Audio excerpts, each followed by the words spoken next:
Break के बाद आप सभी का स्वागत है। ज्वालामुखी विधानसभा क्षेत्र में भाजपा के अंदर सुलगी चिंगारी से अब भाजपा में ज्वालामुखी फूट पड़ा है। सिंचाई एवं जनस्वास्थ्य मंत्री रविंद्र सिंह रवि को ज्वालामुखी से और खाद्य आपूर्ति मंत्री रमेश धवाला को देहरा से टिकट दिए जाने की खबर के बाद ज्वालामुखी भाजपा मंडल विरोध के सुर उठने लगे हैं। इसी के चलते ज्वालामुखी भाजपा मंडल ने बैठक आयोजित कर यह निर्णय लिया कि अगर हाईकमान ने ज्वालामुखी के विधायक एवं मंत्री रमेश धवाला की टिकट काटने की कोशिश की तो इसके गंभीर परिणाम भी भुगतने पड़ सकते हैं।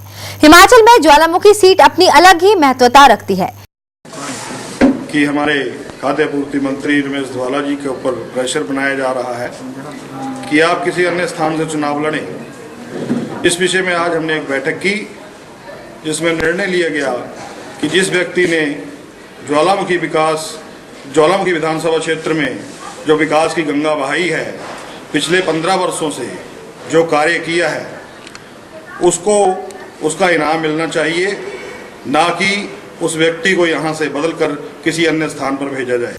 कांगड़ा जिला के देहरा उपमंडल के ताली गांव में भूस्खलन से बेघर हुए 14 गुज्जर परिवारों ने धर्मशाला में उपायुक्त KR भारती को अपनी समस्याओं के बारे में अवगत करवाया। ज्वालामुखी के ब्लॉक कांग्रेस अध्यक्ष नरदेव कंवर की अध्यक्षता में मिले इन बेघर लोगों ने बरसात के दिनों में प्रशासन से उचित व्यवस्था की गुहार लगाई है। कांगड़ा जिला के देहरा उपमंडल के ताली गांव में 21 अगस्त को भूस्खलन से बेघर हुए लोगों ने उपायुक्त से मदद की गुहार लगाई है। ज्वालामुखी के ब्लॉक कांग्रेस अध्यक्ष नरदेव कंवर की अध्यक्षता में इन प्रभावित लोगों ने धर्मशाला में उपायुक्त KR भारती के समक्ष अपनी समस्याएं रखी। बेघर लोगों का कहना है कि प्रशासन द्वारा दी गई राहत अपर्याप्त है और वे शरणार्थियों जैसा जीवन बिता रहे हैं। लोगों ने जिला प्रशासन से जमीन व स्थायी घर मुहैया करवाने का आग्रह किया। राती पूरी बरखा जेड़ी से ऊपर पई साड़े प्यागा चुल्ली च पानी तिथि पानी कटिया था। रोटी बनाने वाले था, रोटी भी नहीं बनी, साड़े तो भूखे पाने तो सारे ताए आए।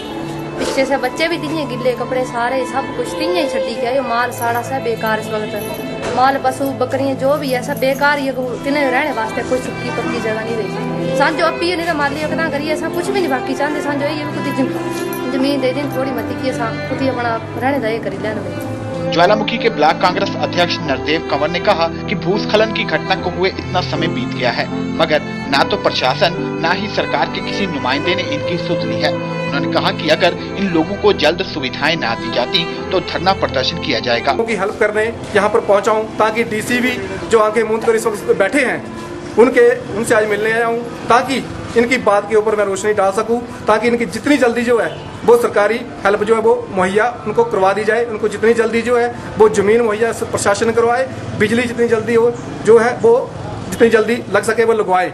और इस वक्त भारी बारिश के कारण जो इनके टेंट जो है इस वक्त उखड़ चुके हैं, उसकी फौरी हेल्प जो है जो भी है वो इन लोगों को अतिशीघ्र जो है वो मिले।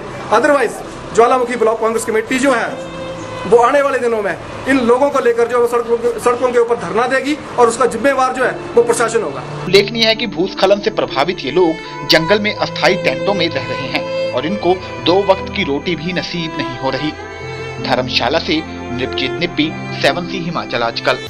चंडीगढ़ मनाली राष्ट्रीय उच्च मार्ग 21 की खस्ताहाल से वाहन चालकों के साथ साथ राहगीर भी परेशान है।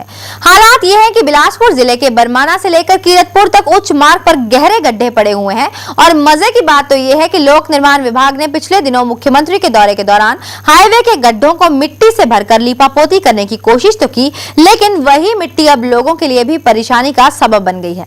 सड़क में करीब 1-1 फुट के गहरे गड्ढे राष्ट्रीय उच्च मार्ग 21 की खस्ता हालत को बयां करते हैं। बिलासपुर शहर से बरमाना व कीरतपुर तक इस मार्ग में गहरे गड्ढों से वाहन चालकों के साथ राहगीर भी परेशान हैं। सड़क पर बिखरी बजरी से वाहन चालकों को मुश्किलें आ रही हैं। राष्ट्रीय उच्च मार्ग को इस दशा को देखकर ऐसा लगता है कि सड़क पर गड्ढे नहीं बल्कि गड्ढों में सड़क चल रही है। मजे की बात यह है कि लोक निर्माण विभाग ने पिछले दिनों मुख्यमंत्री के दौरे के दौरान इस मार्ग के गड्ढों को मिट्टी से भरकर लीपापोती करने की कोशिश की थी, लेकिन वही मिट्टी अब लोगों के लिए भी परेशानी का सबब बन गई है। बिलासपुर से 30 किलोमीटर दूर है और हम हर रोज लापड़ से बिलासपुर तक अपनी गाड़ी में आते हैं, लेकिन सड़क की इतनी खस्ता हालत है। बैंक में लोन लेके गाड़ी ले रखी थी, लेकिन उस गाड़ी में हर रोज़ 600 या 800 रुपये का खर्चा हर रोज़ हो रहा है। सरकार की स्थिति इतनी दयनीय है कि सड़क पे चलने वाला प्रत्येक आदमी स्वास्थ्य, शिक्षा और सड़क के नाम से हर तरफ से अपने आप को एक मजबूर पा रहा है। और हम चाहते हैं कि सेंट्रल गवर्नमेंट हिमाचल प्रदेश का जो एक स्वारघाट से लेकर के सलापड़ पुल तक हमारी सड़क है, उसको चंद दिनों में ठीक करे, नहीं तो जितने भी यहाँ के हमारे बसिंदे लोग हैं वो कोई भी आदमी किसी भी सरकार का कोई साथ नहीं देगा। राष्ट्रीय उच्च मार्ग 21 पर दिल्ली से मनाली की ओर रोजाना हजारों के हिसाब से बड़े और छोटे वाहन गुजरते हैं। वहीं बरमाणा में एसीसी की सीमेंट फैक्ट्री होने से ढुलाई में लगे हजारों ट्रक भी सीमेंट लेकर चलते हैं। बिलासपुर से परविंदर शर्मा, 7C हिमाचल आजकल। समय हो चला है एक और छोटे से ब्रेक का। ब्रेक के बाद ले चलेंगे सोलन, जहां हाउसिंग बोर्ड कॉलोनी में 35 परिवार खतरे के साए में जी रहे हैं।